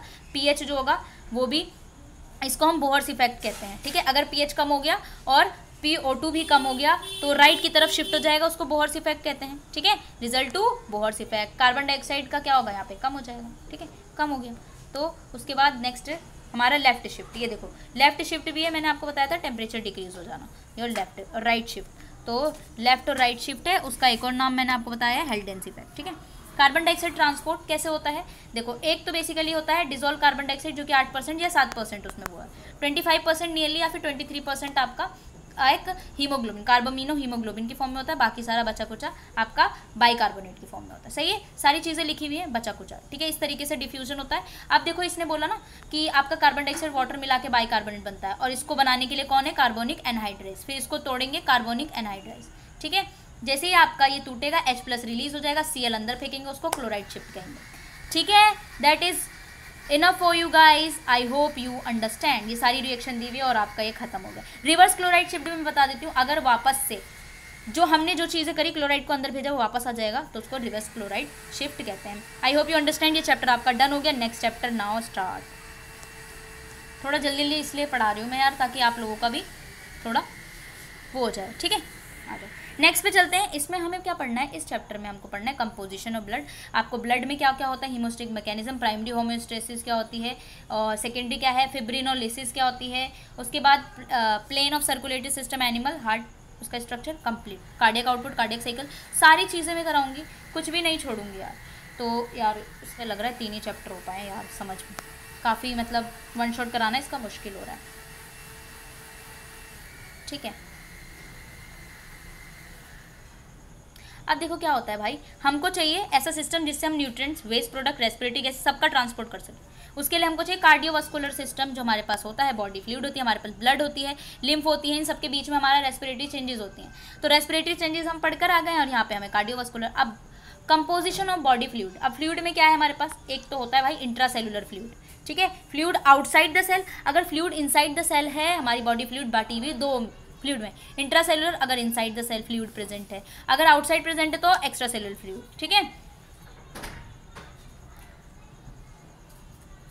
उसके बाद यहाँ पे हम देखते हैं ICF और ASF। ठीक है, ब्लड से हमको पढ़ना है। ब्लड को हम हीमोलिम्फ कहते हैं। हीमोलिम्फ यानी हमारे पास जो है हीमोलिम्फ प्रेजेंट है। लोअर इन्वर्टिब्रेट्स हो गए आपके, लाइक नाइड्रेंस और फ्लैटवर्म्स, इनके पास सर्कुलेटरी सिस्टम नहीं होता भाई, तो ब्लड ही नहीं मिलता। ओनली क्लियर वाटरी फ्लूइड होता है जो कि फैगोसाइट्स करने में काम करते हैं, कुछ प्रोटीन्स वगैरह होती हैं, उसमें हीमोलिम्फ होता है इन्वर्टिब्रेट्स में। किसी के पास WBC नहीं है तो किसी के पास प्लेटलेट्स नहीं होती है। अब ब्लड जो होता है वर्टिब्रेट्स में क्या होता है, हमारे में क्या होता है, ब्लड वेसल्स होती हैं, आर्टरीज होती हैं, वेन्स होते हैं, आर्ट्रियोल्स होते हैं, वेन्यूल्स होते हैं, कैपिलरीज। ब्लड जो होता है ब्राइट रेड कलर का होता है और arteries and dark purple colour की होती है arteries when it blood flows in the when. Slightly alkaline होता है हमारा ब्लड का पीएच कितना होता है 7.4। प्लाज्मा जो होता है बेसिकली वाटरी फ्लूइड होता है जो कि dissolve glucose, waste, carbon dioxide and hormones का ट्रांसपोर्ट करने में हेल्प करता है। प्लाज्मा जो होता है बेसिकली वो रेगुलेट करता है water balance of blood plasma. अब हमारे पास जो है प्लाज्मा है, प्लेटलेट्स है, रेड ब्लड सेल्स है, सारी चीज़ हम पढ़ेंगे ब्लड के प्लाज्मा में। अगर सबसे पहले बात करूँ ब्लड प्लाज्मा की, तो ब्लड प्लाज्मा जो होता है आपका ऐसा पोर्शन होता है जो हमने पहले ब्लड की तरह यूज़ किया था फ्लूइड, वो प्लाज्मा होता है। प्लाज्मा जो होता है सेपरेट किया जाता है सेलुलर कंपोनेंट्स के थ्रू। It means spinning a tube whole blood in centrifuge. Centrifuge करा के कर सकते हो जिससे आप ब्लड को 2 पोर्शन में निकाल सकते हो। पैक्ड मार्क्स ऑफ सेल्स जिसके अंदर 45% वॉल्यूम ब्लड है, ऑलमोस्ट क्लियर होता है, स्ट्रो कलर फ्लूइड से प्लाज्मा है। मेकिंग रिमेनिंग 55% जो है वो आपके प्लाज्मा के अंदर आता है जिसमें लार्ज नंबर ऑफ आयंस होते हैं, इनऑर्गेनिक मॉलिक्यूल्स, ऑर्गेनिक मॉलिक्यूल्स, सारी चीज़ें होती हैं। कंपोजिशन ह्यूमन ब्लड, ये सारी चीज़ें दे रखी है। होल ब्लड के अंदर क्लोट होता है लेकिन कुछ ऐसे होते हैं जिसमें ब्लड की क्लोट नहीं करा। सीरम होता है, सीरम जो होता है सेम कंपोजिशन होता है प्लाज्मा में लेकिन उसके पास फिब्रिनोजन क्लोटिंग फैक्टर्स नहीं होते हैं। ठीक है, तो ब्लड में सीरम क्या है आपका clotting, plasma minus clotting factors हो गए। प्लाज्मा प्रोटीन्स कौन कौन से होते हैं मैं देख लूँ, अगर एल्ब्यूमिन, ग्लोब्यूलिन, फिब्रिनोजेंस होते हैं। Basically total protein content plasma में 7% होता है। प्लाज्मा प्रोटीन 3 टाइप की होती है, serum albumin 4%, serum globulin 2.7%, fibrinogen. अब यहाँ पे बाकी सारी चीज़ें बची कुची अब हम यहाँ पे देख लेंगे। Main components of blood plasma. Blood plasma में क्या क्या चीज़ होती है, पानी होता है, 90% पानी होता है जो कि ब्लड के वॉल्यूम को मेंटेन रखेगा, प्रेशर को मेंटेन रखेगा, लिम्फ को बनाने में काम करेगा, वाटर सप्लाई प्रोवाइड कराएगा। ठीक है, व्हीकल फॉर ट्रांसपोर्ट, यानी आपको गाड़ियाँ भी प्रोवाइड करेगा कि भाई ट्रांसपोर्ट करा दो ब्लड में ले जाके न्यूट्रिएंट्स का। मिनरल आयन जो होते हैं लेस देन 1% प्रेजेंट होगा, ऑस्मोटिक बैलेंस बनाए रखेगा, बफर कैपेसिटी प्रोवाइड करेगा। प्लाज्मा प्रोटीन्स कौन सी है, 3 है। एक तो होता है बेसिकली एल्ब्यूमिन, प्लाज्मा प्रोटीन्स आपकी जो कि ऑस्मोटिक पीएच बैलेंस को रखेगा। एल्ब्यूमिन जो होगा वो ऑस्मोटिक प्रेशर को रखेगा। ग्लोब्यूलिन जो होगा वो आपका इम्यूनोलॉजिकल रिएक्शन में हेल्प करेगा। फिब्रिनोजन जो होगा ब्लड क्लोटिंग में पार्टिसिपेट करेगा। प्रोथ्रोम्बिन भी ब्लड फ्लोस। बाकी बचा हुआ ग्लूकोज और अदर मेटाबोलाइट्स वो भी मूव कराएंगे। यूरिया वगैरह जो होंगे ये भी सेल्स को मूव कराएंगे। ये आपका होता है। यहाँ पे हम देखेंगे मेन फंक्शंस क्या होता है प्लाज्मा प्रोटीन का। अगर मैं बात करूँ एल्ब्यूमिन का, जो कोलाइडल ऑस्मोटिक प्रेशर दे रहा है, मैंने आपको बता दिया। कैरियर प्रोटीन हार्मोन्स की तरह काम करता है, बफर की तरह भी काम करता है, जैसे मैंने आपको यूनिट 2 में बताया था। नेक्स्ट वन इज ग्लोब्यूलिन के पास 3 फंक्शंस होते हैं। एक तो वो एंजाइमेटिक एक्टिविटी करता है, दूसरा बेसिकली ये नेचुरल एक्वायर्ड इम्यूनिटी के लिए डिफेंस का काम करता है, तीसरा वन इज ये प्रोटीन जो होते हैं इम्यूनाइजेशन को इंक्रीज करते हैं। फिब्रिनोजन तो आपको पता है कोआगुलेशन ऑफ ब्लड में हेल्प करते हैं। प्लाज्मा प्रोटीन्स जो होते हैं उनके पास ब्लड में विस्कोसिटी प्रोवाइड होती है। ये सारी चीज़ें most of these. Now cellular component of blood. अब हमें देखना है कि सेल में क्या क्या प्रेजेंट है। हमने प्लाज्मा देख लिया कि भाई फ्लूइड में क्या क्या प्रेजेंट है। आपके पास एल्ब्यूमिन्स, प्रोटीन्स वगैरह, मिनरल्स नहीं प्रोटीन्स होंगे आपके। ठीक है, ये सारी चीज़ें प्रेजेंट है आपके ब्लड प्लाज्मा में। अब हमें देखना है कि सेलुलर कंपोनेंट जो बचा कुचा, मान लो आपने छान दिया पूरे ब्लड को, उसमें से प्लाज्मा निकाल दिया और बच्ची कुचा सेल्स निकाल दिए। उस सेलुलर कंपोनेंट्स में आपके 3 टाइप के सेल्स होते हैं। ठीक है, रेड कार्पेसल्स बोलते हैं जिनको। ठीक है, also term as erythrocytes. Erythrocytes is your RBC. White corpuscles या उसको ल्यूकोसाइट्स या फिर your WBC. Platelets call thrombocytes या फिर योर योर इससे पहले भी मैं आपको पढ़ा चुकी हूँ ये। ठीक है, इससे पहले वाले चैप्टर में आई थिंक सो। तो उसको हम क्या बोलते हैं आपके ल्यूकोसाइट। ल्यूकोसाइट जो होता है न्यूक्लिएटेड होता है, 5 टाइप के होता है, neutrophil, eosinophil, basophil, monocyte, lymphocytes. WBC के टाइप्स होते हैं जिसमें ग्रेनुलोसाइट्स और एग्रेनुलोसाइट्स होते हैं। मैंने पहले पढ़ा है, जिसने देखा है अच्छी बात है, जिसने नहीं देखा बहुत बुरी बात है। रेड ब्लड सेल को एरिथ्रोसाइट्स कहते हैं या फिर आरबीसी कहते हैं। ये जो होता है बेसिकली स्पेशलाइज्ड सेल्स होते हैं, इनके पास हीमोग्लोबिन जो कि पूरी बॉडी में ऑक्सीजन को डिलीवर करता है, carbon dioxide to the lungs. Normal RBC का काउंट जो होता है 5.4 मिलियन पर माइक्रोलीटर होता है ब्लड में। एडल्ट फीमेल में 4.8 होता है। आरबीसी सर्कुलर बाइकॉनकेव शेप की होती है, डिस्क नॉन लिक्विडेटेड होती है। आरबीसी जो होती है ऑक्सीजन कैरिंग कैपेसिटी को बढ़ाती है भाई। उसके बाद क्या होता है, कुछ दिनों के लिए जिंदा रहेगी, उसके बाद चली जाती है स्प्लीन में। स्प्लीन में हम इसको बोलते हैं 120 दिन तक ये जिंदा रहती है, उसके बाद चली जाती है स्प्लीन में। स्प्लीन को हम बोलते हैं ग्रेवयार्ड ऑफ आरबीसी, यानी कब्रिस्तान आरबीसी का।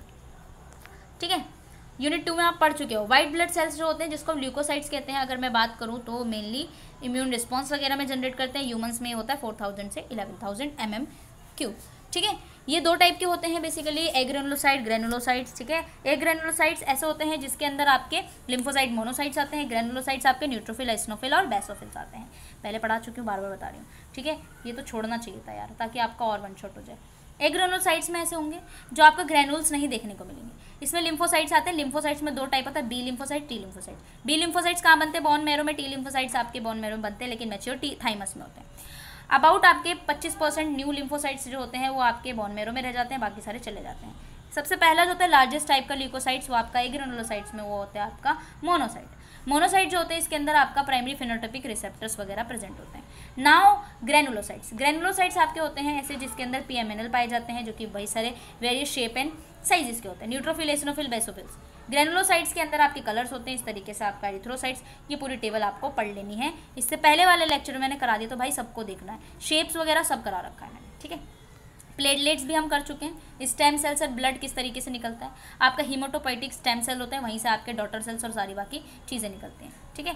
ये मैंने पूरा आपको पढ़ा रखा है। नेक्स्ट अगर मैं बात करूँ लिम्फ की, ठीक है, ब्लड सेल्स के साथ। लिम्फ जो होता है आपका मॉडिफाइड फ्लूइड होता है, जिसके अंदर 94% वाटर, 6% सॉलिड्स होता है। ये ब्लड से थोड़ा ही डिफरेंट होता है। वाइट ब्लड सेल्स जो होते हैं प्रेजेंट रह जाते हैं, रेड ब्लड सेल्स यहाँ पे एब्सेंट होते हैं, तभी ये लिम्फ है। लिम्फ जो होता है हम इसको मिडल मैन भी कहते हैं। क्यों? क्योंकि आपका थोड़ा सा इंटरस्टिशियल फ्लूइड होता है। मान लो आपका ये ब्लड कैपिलरी है और आपका प्लाज्मा, उसके बीच में जब आप ट्रांसपोर्ट करते हो तो कुछ चीज़ें आपकी लीक हो जाती है, कुछ फ्लूइड आपकी लीक हो जाती है। उन्हीं लीकिंग फ्लूइड को हम लिम्फ कहते हैं, ठीक है, या मिडल मैन भी कहते हैं।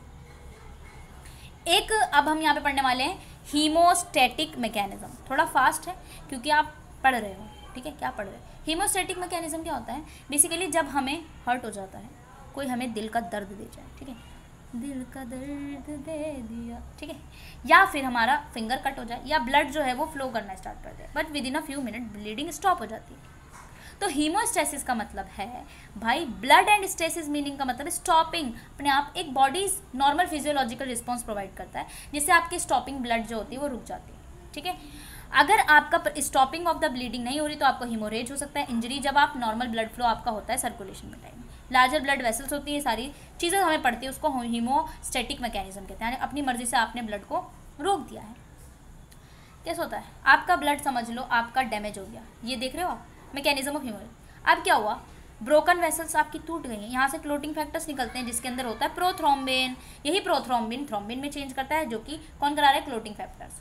अब ये प्रोथ्रोम्बिन फिब्रिनोजन को फिब्रिन में चेंज करेगा, ठीक है, थ्रोम्बिन फिब्रिनोजन को फिब्रिन में। अब यहाँ पे एक्टिवेटेड प्लेटलेट बनना स्टार्ट किया, जैसे ही फिब्रिन आएगा यहाँ पे फिब्रिन स्टैंड करेगा, ब्लड क्लॉट हो जाएगा और आपकी ब्लीडिंग रुक जाएगी। ओके, सो इस तरीके से होता है। Can be divided into 2 steps. 2 steps में बढ़ता है आपका हीमियोस्टेसिस। प्राइमरी, जिसमें local vaso constriction and platelet plug formation होता है। वैसो कॉन्ट्रैक्ट करेगा, आप ये वेसल्स जो होंगी वो कॉन्स्ट्रक्ट करेंगे। सेकेंडरी में क्या होता है? कोआगुलेशन होगा, जिसमें आपका मोर स्टेबल ब्लड क्लोट बन जाएगा, ठीक है। अब ब्लड क्लोट बनेगा अगर, तो आपकी ब्लीडिंग नहीं होगी। अगर ज़्यादा ब्लीडिंग हो जाएगी तो आप ना मर ना जाओगे। जैसे ब्लड समझ लो आपका कट लगा और वो बहता रहा, बहता सा, बहती हवा सा था वो, ऐसा हो गया तो फिर आपका पूरा खून ही निकल जाएगा, मर नहीं जाओगे। सोचो आप बलून हो और आपका वो निकल गया, ठीक है, बलून पिचक गया ना। अब प्राइमरी हीमोस्टेसिस क्या कहता है, आओ हम सीखें। प्राइमरी हीमोस्टेसिस कहता है जब लाइनिंग ऑफ ब्लड वेसल्स, ठीक है, डैमेज हो जाती है। अगर आपको कट लग रहा है या डीपली आप ब्लड बन रहा है तो आपको होता है पेन, वही दर्द जो हमारे उन्होंने दिया, पर ओ सॉरी मैं भूल गई, आप लोग सिंबल हैं, ठीक है। चलिए, तो पेन होगा आपको, ठीक है, पेन होगा। पेन रिसेप्टर्स आते हैं ब्लड वेसल्स पे, आएंगे, आपको दर्द होना स्टार्ट करेगा। इंजर्ड सेल्स में आएंगी, ब्लड वेसल्स जो होंगी एक्टिवेट हो जाएंगी और कई सारे केमिकल्स निकलेंगे जिसको एंडोथेलिन्स बोलेंगे। ये वैसो कॉन्स्ट्रिक्शन कराएगा और वेसल्स को, अब वो ऐसे, आपने देखा होगा ना जब आपको कट लग जाता है या कुछ भी चोट लग जाए तो आपके ऐसे कॉन्स्ट्रिक्शन से नहीं होना, ऐसे चमड़ी सी ऐसे हो जाती है कि आपको लगेगा है ये तो खिंच रहा है, स्किन खिंच रही है, राइट। यही फिनोमेना आपके 30 मिनट्स तक होती है, कुछ आवर तक भी होती है। Damage the cell vessel, clotting factors आएंगे और क्लोटिंग फैक्टर्स एक्टिवेट हो जाएंगे। उस टाइम पे आपका सिग्नल रिलीज होगा और प्लेटलेट्स आपका इंजरी और जो भी चीज़ें होंगी वहाँ पर लग जाएगा, ठीक है, ग्लाइकोप्रोटीन्स वगैरह लगेंगे। सेकेंडरी रिस्पॉन्स में क्या होगा? जब आपका प्लेटलेट्स प्लग फॉर्मेशन हो जाएगा उस टाइम पे ब्लीडिंग स्टॉप हो गई है और आपके ऊपर बन गया ब्लड क्लॉट। इसी प्रोसेस को हम कास्काड रिएक्शन बोलते हैं, क्योंकि जब आपको चोट लगती है वो एक चेन में चोट लगती है, आपका फिब्रिन आएगा, फिब्रिनोजन आएगा, थ्रोम्बिन आएगा, बनेगा कुचेगा, उसके बाद जाकर के आपका ब्लड क्लॉट हो जाएगा और क्लॉट होने से आपका खून बहना बंद हो जाएगा मेरे दोस्तों। तो दैट इज ऑल अबाउट। और इसके लिए कौन सा clotting factor very responsible, which ion is calcium +2 ion, ठीक है। So this is the cascade mechanism. अब यहाँ पे ब्लड क्लोटिंग कोगुलेशन फैक्टर्स हैं कुछ, फिब्रिनोजन, प्रोथ्रोम्बिन और ये सारे के सारे। तो इस टेबल को आप लोग एक बारी बस देख लेना, ठीक है, ऐसे निगाहों से। ये बस कुछ कॉम्प्लेक्स फिब्रिनोजन्स वगैरह हैं। What is this now. दो पाथवे हमारे जिससे हम देखेंगे कोआगुलेशन। नाउ यहाँ पे हमें दो पाथवे पढ़ने हैं, ठीक है। एक होता है एक्सट्रिंसिक पाथवे, एक होता है इंट्रिंसिक पाथवे। एक्सट्रिंसिक में क्या होता है, जब आपका टिश्यू की चारों तरफ क्या हो गया, इंजरी हो गई, उस टाइम पे आपका डैमेज सेल आता है और प्लाज्मा के कांटेक्ट में आता है। इसको हम टिश्यू पाथवे कहते हैं। ये फास्टर और मोर डायरेक्ट होता है और विद इन द सेकंड ठीक होने लग जाता है, ठीक है। इस टाइम पे आपका फैक्टर 3 जो होता है, जिसका नाम टिश्यू थ्रोम्बोब्लास्टिन होता है, वो रिलीज हो जाता है। जहाँ पे आपका डैमेज हुआ है, extra cellular vascular tissue damage होती है, इसीलिए एक्सट्रिंसिक पाथवे कहते हैं। यहाँ पे कैल्शियम +2 और फैक्टर 8 जिसको प्रो कन्वर्टिंग होते हैं, ये ऐड किया जाता है एंजाइम कॉम्प्लेक्स में, जो कि फैक्टर 10 को जो है वो एक्टिवेट कर देता है और फिर आपका कॉमन पाथवे एक्टिवेट हो जाता है, ठीक है। ऐसे ही इंट्रिंसिक पाथवे होता है जिसको हम कॉन्टैक्ट एक्टिवेशन पाथवे कहते हैं, जब आपका ब्लड स्ट्रीम जो होता है वो इंटरनली डैमेज हो जाए, ठीक है। मोर कॉम्प्लेक्स लॉन्गर होता है। फैक्टर 12 होता है जिसको हैगमैन फैक्टर कहते हैं, एक्टिवेट होता है आपका डैमेज एंडोथेलियल सेल से और फिर एक्टिवेट हो जाता है आपका 11 जिसका नाम है प्लाज्मा थ्रोम्बोब्लास्टिन। ये एक्टिवेट करने के बाद आपका 11 वाला होता है एंटी हीमोफिलिक रिएक्टर, उसके बाद फैक्टर 8 और फिर कॉमन पाथवे में आ गया। तो ये दोनों टाइप की पाथवेज हो गए, okay. Now next topic is fibrinolysis. इसका मतलब क्या होता है, जब नॉर्मल ब्लड फ्लो जो होता है आपका रिस्टोर्ड हो जाएगा, आपकी वेसल्स हील कर देंगी, तो उस टाइम पे फिब्रिन्स जो होगा वो टूटेगा, तो इसको हम फिब्रिनोलिसिस कहते हैं। ब्लड क्लोट रेगुलेट करेगा साइज ऑफ द क्लोट को और आपका जो है प्रोटीन लाइसिस कर जाएगा, तो उसको फिब्रिनोलिसिस कहते हैं। That is all about this. अब हमें सर्कुलेटरी सिस्टम पढ़ना है एनिमल्स में। सर्कुलेशन जो होता है आपका, एक तो रिदमिक कॉन्ट्रैक्शन के थ्रू होता है, जिसमें पंप आता है आपका हार्ट के थ्रू आप क्या कर रहे हो, ब्लड को पंप करा रहे हो। दूसरा होता है पेरिस्टल्टिक मूवमेंट ऑफ मसल्स, जो कि पूरे ब्लड वेसल्स में लेके जाएगी, ठीक है। अनदर कॉमन फीचर की अगर मैं बात करूँ तो यहाँ पर जो है आपका सबसे पहले ओपन सर्कुलेटरी सिस्टम है, close circulatory system. Open circulatory system जो होता है आपके इनवर्टिब्रेट्स में देखे जाते हैं, लाइक ऑर्थोपोड हो गया, मोलस्का हो गया, ये सारी चीज़ें होती हैं। यहाँ पे आपके पास एक इंटरस्टिशियल फ्लूइड है, हार्ट है, जिसको हम ओपन सर्कुलेटरी सिस्टम कहते हैं, जिसमें आपका लिम्फ जो है वो जाएगा हार्ट से और पहुंच जाएगा दोबारा हार्ट तक। ऐसे ही हमारे हीमोलिम्फ होते हैं। दूसरी चीज़ जो कि क्लोज सर्कुलेटरी सिस्टम होती है वो आपको वर्टिब्रेट्स, एनिलीड्स, इकाइनोडर्म, सेफालोकोड्स इस तरीके से में देखने को मिलता है। हार्ट से आएगा हीमोलिम्फ जो है कि सराउंडिंग ऑर्गन से आएगा और हार्ट तक पहुँचाएगा। तो that is all about open and close circulatory system, ठीक है। दैट इज़ अब यहाँ पे हमारे एनिमल्स के पास हार्ट है, सबके पास हार्ट है। सर्कुलेशन होता है फ्लूइड का, जो कि heart with in the channels, vessels वगैरह सब होती है। इन सबके पास जो होता है हार्ट जो है कैरी करता है ट्यूब्स होती है, इनके पास आर्टरीज और वेन होती है। आर्टरीज होता है ऑक्सीजनेटेड ब्लड को कैरी करता है, वेन्स आपके डीऑक्सीजनेटेड ब्लड को कैरी करता है। कुछ ऐसे होती हैं जिनके पास लिम्फ जो होती है क्लोज रहती है हमेशा, तो उसको हम क्लोज सर्कुलेटरी सिस्टम कहती हैं। जिनके पास ओपन होती है उसको ओपन सर्कुलेटरी सिस्टम कहते हैं। अब पढ़ने वाले हैं हम अपने दिल के बारे में, ठीक है। तो दिल मेरी ना सुने, दिल की मैं ना सुनूँ, तो इनवॉलेंट्री, आपका दिल जो है इनवॉलेंट्री होता है, यानी आपकी नहीं सुनेगा, तभी आपको किसी से भी मोहब्बत हो सकती है, राइट। तो इनवॉलेंट्री होता है आपका हार्ट। तो भाई ये क्या बोल रहा है, यू ऑल हैव फेल्ट और हियर्ड योर हार्ट बीटिंग। हाँ बिल्कुल, हम फील भी कर चुके हैं और हम सुन भी चुके हैं कि आपकी हार्ट किस तरीके से बीट करती है, ठीक है। तो जैसे कि हार्ट बीट हमने सुनी है, तो आपका 80 बीट्स पर मिनट धड़कता है दिल आपका, धक्कू धक्कू, धक्कू धक्कू नहीं बल्कि आज मैं बिल्कुल रियल बताने वाली, डब डब साउंड करता है। तो जो धक धक बोलते हैं ना वो ऐसी गलत चीज़ है, ठीक है। तो आप लोग उसको समझाएं जो ऐसा बोल रहा है। 4800 beats per hour, 115-200 beats per day and 42 million, more than 42 million beats per year. बस इतना सारी चीज़ें आपको बता रखी है जो कि ट्रांसपोर्ट में आता है। स्ट्रक्चर ऑफ हार्ट, तो दिल आपका देखो पोजीशन का है human heart, left of this. Heart in the chest और थोरेक्स में होता है। Upper left part of the chest जो होता है स्टर्नम, जहाँ पे आपका ब्रेस्ट बोन है, उससे रिब केज के अंदर ही प्रेजेंट होता है आपका हार्ट। बिटवीन द लंग्स होता है जिसमें कार्डियक नॉच बनता है, जैसे मैंने आपको बताया था कार्डियक नॉच बनेगा, उसके अंदर प्रेजेंट होंगे आपके हार्ट, ठीक है, हार्ट प्रेजेंट होंगे। तो दिस इज योर हार्ट। अब ये लेफ्ट की साइड क्यों होता है, देखो होता क्या है, जब जैसे होता क्या है, पंडित जी कुंडली देखने आए हैं, राइट। उस टाइम पे क्या होता है, जब भी आपकी शादी होती है, ठीक, कुंडली मैच हो गई, बिल्कुल सब कुछ हो गया, कुंडली मैच एकदम मस्त। अब लड़के को बिठाएंगे राइट साइड और लड़की को उसके लेफ्ट साइड बिठाते हैं। क्यों बिठाते हैं, पंडित जी बहुत ही ज़्यादा एक्स्ट्रा ऑर्डिनरी हैं, क्योंकि पंडित जी को पता है कि हार्ट जो है वो लेफ्ट साइड टिल्ट है, तो मैं उसकी बीवी को उस साइड बिठाऊंगा ताकि वो उसी की तरफ झुके, है ना। तो हार्ट जो है वो आपका कहाँ है, लेफ्ट साइड, तो उसको लेफ्ट साइड बिठाते हैं बीवी को, ताकि वो उनकी तरफ ही उसकी मोहब्बत बनी रहे, ठीक है। तो ये चीज़ भी मैंने आपको बता दी है। तो ये हार्ट आपका होता है कुछ इस तरीके से दिखता है। आ जाओ, मेमेलियन हार्ट जो होता है एक मस्कुलर ऑर्गन है, हमको पता है कि मसल्स उसमें हड्डियाँ नहीं है। कहाँ पे होता है? पेरिकार्डियल स्पेस कैविटी में, जो कि मीडियास्टिनम होता है, सेंट्रल पार्ट होता है आपका थोरेसिक कैविटी का। टफ फिब्रस शेथ लगी होती है, पेरिकार्डियम को सेपरेट करता है ऑर्गन थोरेसिक रीजन में। पेरिकार्डियम के पास 2 लेयर हैं, हमने देखा विसरल लेयर और पेराइटल लेयर, ठीक है, और एक पेरिकार्डियल कैविटी से भरा हुआ है। अब इसके अंदर फ्लूइड होती है जो कि कॉन्ट्रैक्ट करते हैं मिनिमल फ्रिक्शन से। तो ये आपका हार्ट है, और हमने हार्ट की जो है ना लाइनिंग को उठा करके जूम आउट कर दिया है। तो सबसे बाहर वाली लेयर पेराइटल लेयर, अंदर वाली विसरल लेयर, ठीक है, cavity pericardial cavity, that is all about, ठीक है। 3 लेयर से बनी है, थिकनेस है, ठीक है, इसी के पार्ट में आती है। पेरिकार्डियम जो होता है, एपिकार्डियम, विसरल लेयर हम जिसे बोलते हैं, इनर वाली को एपिकार्डियम, मियोकार्डियम बोलते हैं, एंडोकार्डियम लास्ट वाली। Internal structure of heart, mammalian heart जो होता है उसके 4 चैम्बर होते हैं, हमको पता है, हमारे 4 साइड हैं। Consist of upper chamber, lower chamber, ठीक है, 2 अपर है 2 लोअर है। अपर चैम्बर में आर्टरिया हैं, सिंगुलर आर्ट्रियम, ऑरिकल्स हैं। लोअर चैम्बर में वेंट्रिकल्स हैं। Each half of this made up of upper thin walled atrium, posterior thick walled ventricle भी है, आर्ट्रियम भी है, वेंट्रिकल भी है भाई, राइट वेंट्रिकल है। अब मैं बात कर रहा हूँ, एक जो आपको ध्यान रखना है वो ध्यान रखना है, लेब और रेट, ठीक है। लेफ्ट आर्ट्रिया और लेफ्ट वेंट्रिकल के बीच में आपकी प्रेजेंट होती है बाइकस्पिड वेल्व, जिसको हम मिट्रल वेल्व भी कहते हैं। राइट आर्ट्रिया राइट वेंट्रिकल के बीच में प्रेजेंट होती है आपकी ट्राइकस्पिड वेल्व, ठीक है, इसको और कुछ नहीं कहते हैं, ठीक है। तो यहाँ पे देखो क्या है, आर्ट्रियम, अब यहाँ पे देखो लाइन लिखी है, राइट आर्ट्रिया राइट वेंट्रिकल के बीच में है ट्राइकस्पिड वेल्व, ठीक है।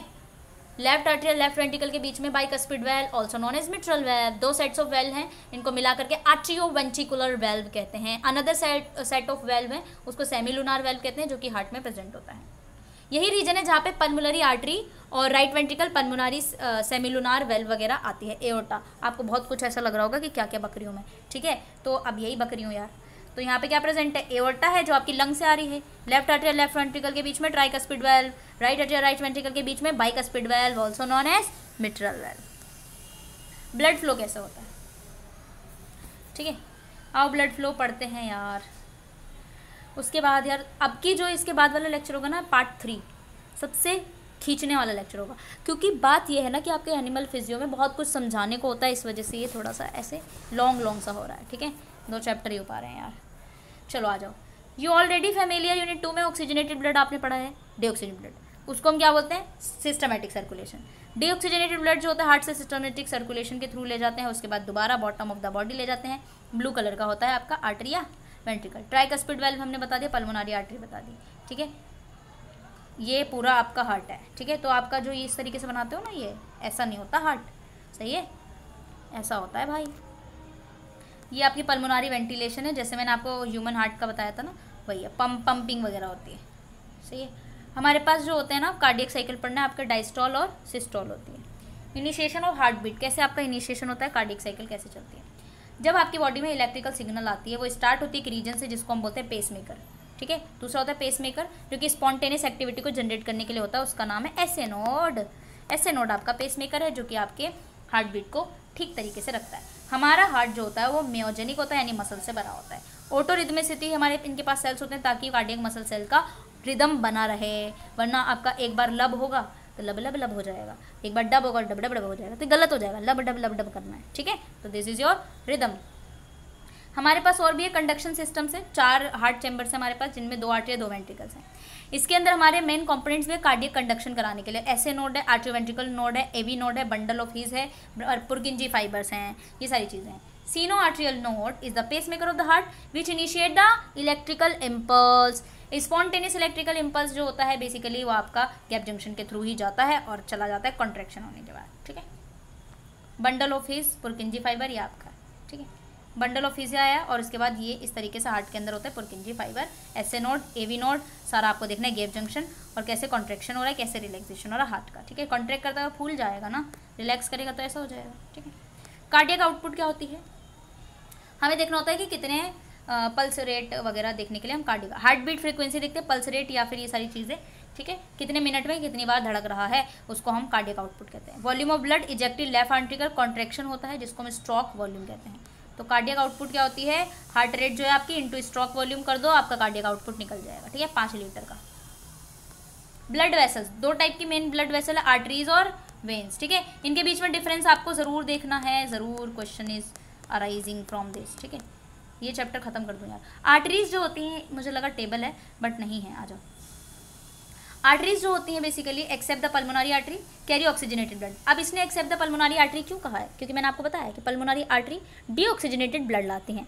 पल्मोनरी इज लंग्स की आर्टरी, ठीक है। तो आर्टरीज जो होती हैं बेसिकली वो ऑक्सीजनेटेड ब्लड कैरी करती हैं, blood from heart to various cells तक लेके जाती हैं, जैसे कि ये स्ट्रक्चर आपको दिया हुआ है। अब यहाँ पे आर्टरी है आपका, आर्टरी के डायमीटर इतना होता है, सबसे ऊपर वाली लेयर जो कि ट्यूनिका मीडिया नहीं बल्कि ट्यूनिका एक्सटर्ना है, उसके बाद ट्यूनिका इंटरना है, एंडर वाली ट्यूनिका मीडिया है। उसके बाद आपकी वेन आ जाते हैं, वेन की डायमीटर बड़ी होती है, tunica media same as previous, है ना। आर्टरीज के पास 4 फंक्शन है। एक तो ये conduct for oxygen accept pulmonary artery जो कि डीऑक्सीजनेटेड ब्लड कैरी करता है बिटवीन हार्ट एंड कैपिलरीज के बीच। प्रेशर रिजर्वॉयर की तरह काम करता है, forcing blood into small diameter, ठीक है। लेस फ्लो करता है क्योंकि डायमीटर छोटा होता है, डिस्ट्रीब्यूशन ऑफ ब्लड करता है, ठीक है। वेन्स क्या है? वेन्स आपकी ब्रिंग बैक डीऑक्सीजनेटेड ब्लड को एक्सेप्ट पल्मोनरी वेन। ये कहाँ ले जाती है? लो प्रेशर सिस्टम होता है, इनके अंदर बहुत ज़्यादा प्रेशर लगता है। क्यों? क्योंकि इनके अंदर इनकी जो डायमीटर होती है वो बड़ी होती है, तो ज़्यादा ब्लड फ्लो कराएगी। कैपिलरीज क्या होती है? टिश्यू होती है, एक्सटेंशन नेटवर्क होता है जो कि सिंगल सेल से आके बनती है अवे फ्रॉम एनी कैपिलरी। तो उसको ये स्मूथ मसल आर्ट्रियोल्स होती हैं जो कि डिसकंटिन्यूस होती है और ये ब्लड फ्लो कराने में भी काम करती है, ठीक है। तो ये कैपिलरीज हो गई। Capillaries basically single layer endothelial tissue से बनी होती है। अगर बात करूँ तो ये हेल्प करती है ऑस्मोटिक प्रेशर में, तो हम इसको कोलोइडल ऑस्मोटिक प्रेशर भी कहते हैं। रीअब्जॉर्प्शन में हेल्प करते हैं, फिल्ट्रेशन में भी काम करते हैं, ठीक है। ब्लड प्रेशर आपने पढ़ा ही होगा, बीपी कितना नॉर्मल होता है? 80/120, 80/120, ठीक है। 80 क्या है आपका डायस्टोल, 180 क्या है सिस्टोल। सिस्टोल बड़ा होता है जब आपका कॉन्ट्रैक्शन होता है, डायस्टोल जब होता है जब आप रिलैक्स करते हो, ठीक है। तो ये आपका ब्लड प्रेशर खत्म, टाटा। ये चैप्टर आपका डन हो गया। नेक्स्ट जो लेक्चर आपका होने वाला है ना बेसिकली उसमें हम बहुत अच्छे से खींचेंगे, ठीक है, यानी जल्दी हो जाएगा वो आपका। मैं थोड़ा सा नोट शो करूँगी जिससे हम डायरेक्ट रीड आउट कर लेंगे, ठीक है। तो आपका खत्म हो जाएगा। नेक्स्ट लेक्चर आपका ऑस्मो रेगुलेशन, आप किस तरीके से एक्सक्रीट आउट करते हो, ठीक है, यानी यूरिया कैसे पास करते हो। उसमें माल्फिजियन ट्यूब्यूल्स है, उसमें किडनी है, किडनी आपकी एक्सक्रीट आउट करती है यूरिया, बट लीवर में बनता है आपका यूरिया। यहाँ पे हम देखेंगे किस तरीके से फॉर्मेशन हो रहा है, किस तरीके से आप जाके सुबह सुबह, ठीक है। चलिए, तो इसके लिए आपको क्या करना है, चैनल को सब्सक्राइब करना है। नेक्स्ट लेक्चर में आपका कंप्लीट हो जाएगा इसका 1 shot. I hope you understand guys. कल नहीं तो परसों लेक्चर आने वाला है। कल क्योंकि मैं बिजी हूँ बहुत ज़्यादा, इसीलिए परसों आपका लेक्चर ज़रूर आएगा, ठीक है। पुश किया करो मुझे। और इसके अलावा आपको क्या करना है, चैनल को सब्सक्राइब करना है, ज़्यादा से ज़्यादा दोस्तों में शेयर करना है, क्योंकि 1 shot one of the one stop solution from IGNOU आप मेरे चैनल पे जुड़ सकते हो, ठीक है। इसके अलावा सब कुछ ठीक कर दो क्योंकि हम PYQ सॉल्यूशन भी लाने वाले हैं। जो भी आपको जो भी साल का PYQ जिस भी कोड का चाहिए आपको प्रोवाइड कराएगी। यस, तो हम मिलते हैं नेक्स्ट वीडियो में। जब तक के लिए bye bye and take care and good night, क्योंकि 8:30 बज चुके हैं, आप लोग सो ही जाएंगे, मतलब मैं नहीं, कोई नहीं सोएगा, ठीक है। चलिए, तो मिलते हैं नेक्स्ट वीडियो में। जब तक के लिए bye bye and take care.